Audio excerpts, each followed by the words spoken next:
spoke to someone who remembered it well. It's early July 1947.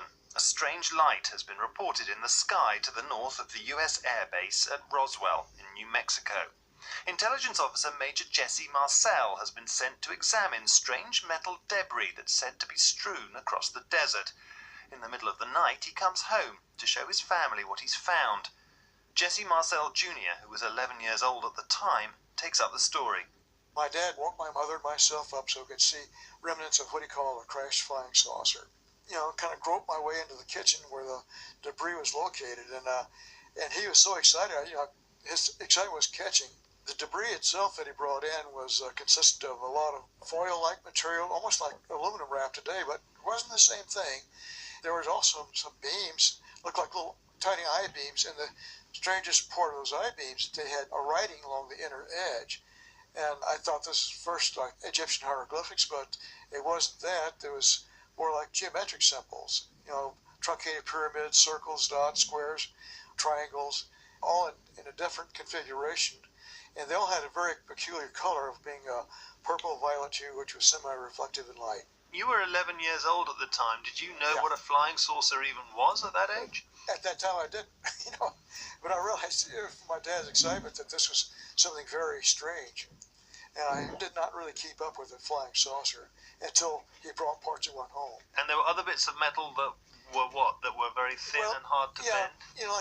Like a foil. I didn't try to bend it or tear it, but my dad did describe this as having like a metal with a memory. He distinctly said that one of the men in his office tried to bend it with a sledgehammer, and it would not stay deformed, it just sprang right back out. Your father, on that day, was convinced that he was looking at something extraterrestrial. Yeah, out of this world. He was in no doubt. No, there's no doubt in his mind. So, your father left you that night, he took the material back to the base, and within a day, the Air Force was announcing, or at least your father's boss was announcing, that there had been some kind of a flying saucer discovered. Yeah, as Colonel Blanchard talked to Lieutenant Houck to release a story that the Air Force has captured a flying disc. That's where the story first got to the newspapers. The wire services were picked up on this real fast. The American Broadcasting Company and affiliated stations present Headline Edition with Taylor Grant. Late this afternoon, a bulletin from New Mexico suggested that the widely publicized mystery of the flying saucers may soon be solved. Army Air Force officers reported the story may have attracted global headlines, but within a couple of days, the military were playing it down again. Major Jessie Marcell was asked by his superior, Air Force General Roger Ramey, to unveil the debris at a press conference, demonstrating to reporters that the alleged flying saucer was nothing more than a fallen weather balloon. To this day, though, Jessie Marcell Jr. says that his father was forced into a deliberate cover-up. I've seen pictures of what was displayed on the floor in General Ramey's office, which was totally different from the material that I saw on the kitchen floor. So that's where the cover story was built up, that this is just a weather balloon, mistaken identity. Sorry, folks, but that's the cover story. So according to your father, all of that material that he showed you was switched for something else for the press? Absolutely switched. Because I saw those photographs and said, well, what's this? This is not what we saw. Did your father ever find out why the general did that? Well, he's a good soldier, so he went along with the cover story because, we just finished World War II, and he was ordered not to talk about that.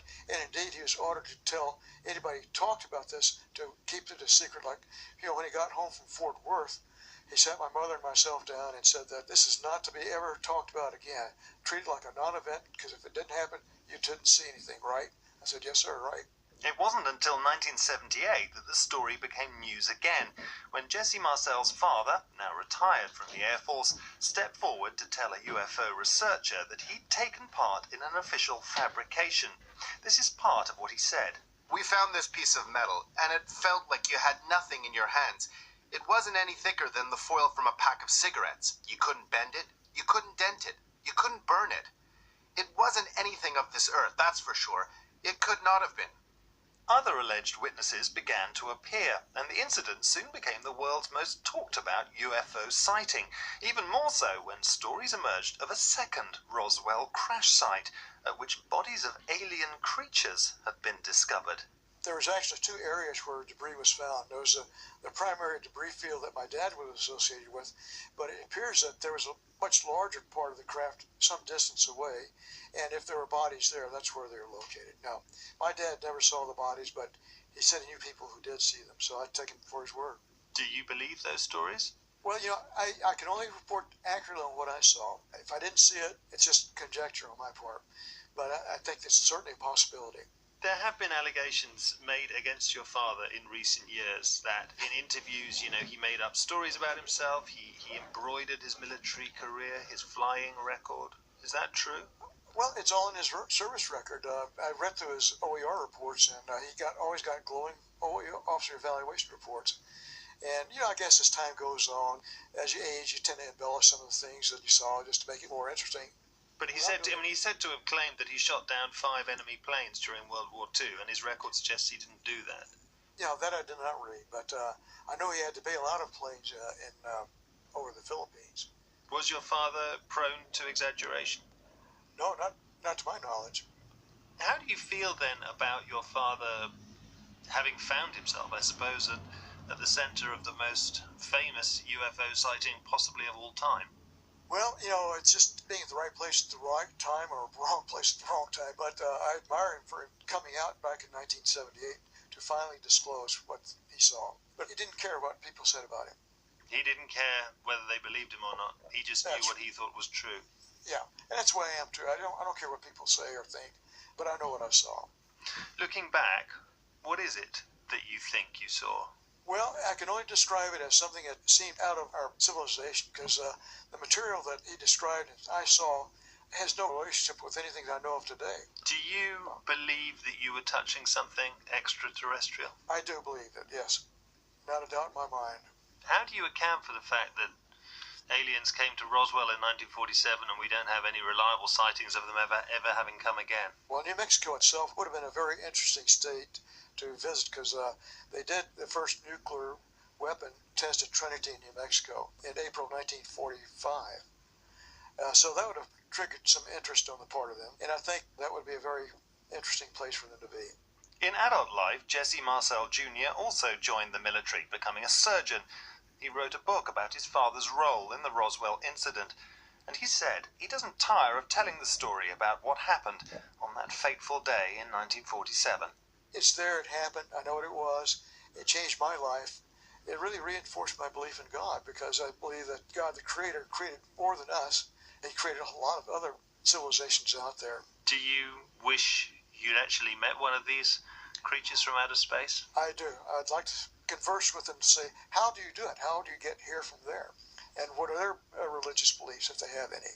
You don't mind that the stories of UFOs, of little green men landing on our planet does generate quite a lot of ridicule? Well, that's okay. Like I said, I know what I know.